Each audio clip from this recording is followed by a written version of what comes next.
back to SA Sports Show. Now we're talking SANFL. SANFL. It's fantastic. The standard's absolutely it's hotting up. brilliant, and we've been speaking about that for the last few weeks. Yeah, but true, to have a chat about the SANFL, we've got Luke Marchioro. How are you going, Luke? Good, thanks, guys. Thanks for having me. Good. I got that pretty close. That surname. Anyway, so.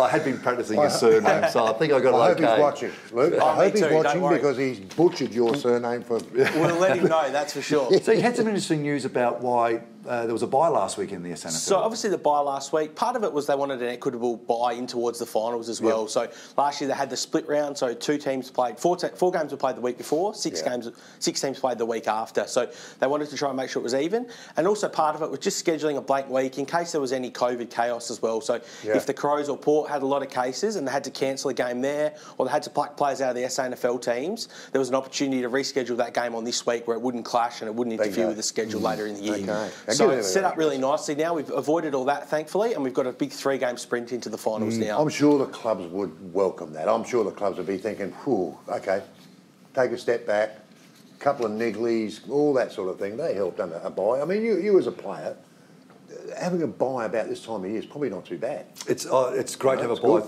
Three games out, rather than I think Glenelg had an issue. I think last year, wasn't it, where they end up having, because they finished top, they end up having a couple of byes and that was it. Leading up to it. Glenelg had a week off, played 2 weeks, had a week off, played, and then that was how their run to the season finished. I think there'd be a couple of teams that would really welcome it. Glenelg and the Eagles especially. So Glenelg have had a few out with niggling injuries and concussions. Luke Partington, Angus Bradley missed with concussion, and Jordan Murdoch was the other one.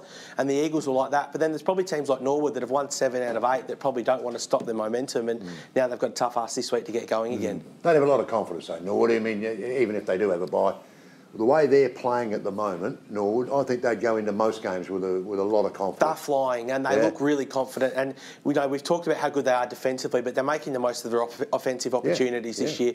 They've found new avenues to goal.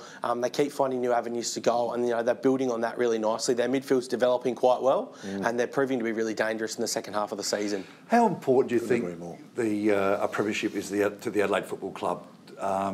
And more so some of the senior players that are trying to get their form, probably going to miss out in playing AFL.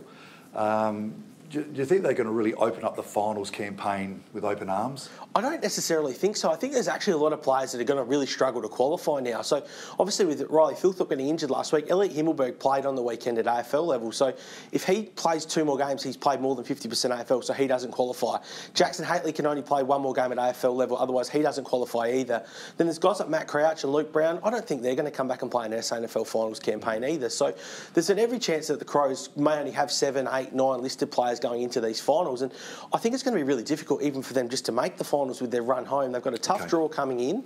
They finish with Port and Centrals, at Adelaide Oval, so neutral venues there, and they play the Eagles this week, who are going to be pretty desperate. So who knows what happens? It's the same with Port. Like Port this week have got a full kit to pick from at AFL level, and they could cause some headaches for some of these teams coming in as well. So it's going to be really delicate balance for those couple of clubs. I think the Crows would like to win it and prove that they're serious about the competition, but it's how many of these guys end up being eligible for finals that's going to cause a lot of headaches. Yep. Do the SANFL want them to win it? That's the thing. I'm not so sure they would. We can say what we like, but I'm sure they would rather have a traditional club winner win the flag. I think there's a lot of neutrals that would feel that as well. And you look at the teams near the top of the ladder: North Adelaide, Norwood, Glenelg and Sturt. Big supported clubs, big supported crowds. I bet the SANFL are licking their lips at the prospect of big finals crowds. North Norwood was the 2018 grand final. They had 43,000 people there. They've been really well supported, those clubs. They haven't had success for a little while. There's going to be some really good opportunities for some big crowds with lower restrictions in the back half of the year. A couple of years ago, I was part of the with Peter Carey with the lap of honour with the trophy, and that crowd was just amazing. The whole hype of that grand final was a lot to do with the history of the two clubs. Yep. And then for a grand final, it was outstanding. That's what you need. And that's what I think we should get with with these clubs in there, these heritage clubs and Glenelg and that as well, that have got big followings. Like Glenelg Sturt have averaged 4,500 crowds just for regular season games the last 3 or 4 years. So if they play in a final, there could be 10, 12, 15,000 people there, which would be really good for the competition as well. Yeah, I just think that if and I'm not having a crack at Adelaide, but they just haven't got.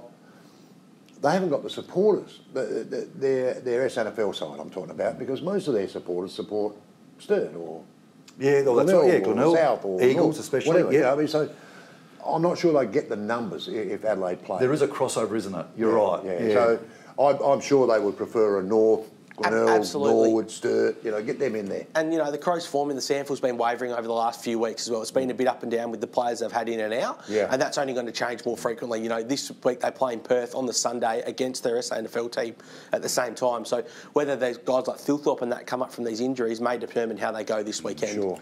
Will Sturt make it, you think? They play, Port Adelaide on the Oval, Wigan Oval, should I say.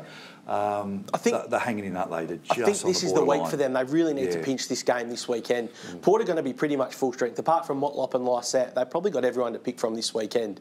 So they're going to have a really good side in. Sturt need Patrick Wilson back really badly. Their midfield's been hammered the last few weeks without him, but they really need this game. They finished with the Eagles and Glenelg, so that Eagles game could potentially be an elimination final the week after. It's a tough run home, and especially with their midfield underperforming. They lost clearances by 25 at Centrals the other week and only just won that game. Which is not good. Which is not a good sign. Without Tom Lewis and without Pat Wilson, they're going to really struggle in the midfield. So they really need to try and win this week just to take a bit of the pressure off. Yeah, and of course, they play Port this week, don't they? They play Port, and I think Port's have got a few back. I call them that. Well, that's it. So Teakle and these type of guys played last week, and they're going to have more back with Houston back from the concussion protocol as well. Bonner's out of COVID protocol, so there's at least 2 more coming back in. So there's going to be some really good players running around for Port Adelaide as well. Yeah. Okay. Holding up, mate. Thank you so much for coming in. I really appreciate the little update with the SANFL. It's going to be a really exciting run home. That's for sure. Luke, really appreciate it. Cheers, guys.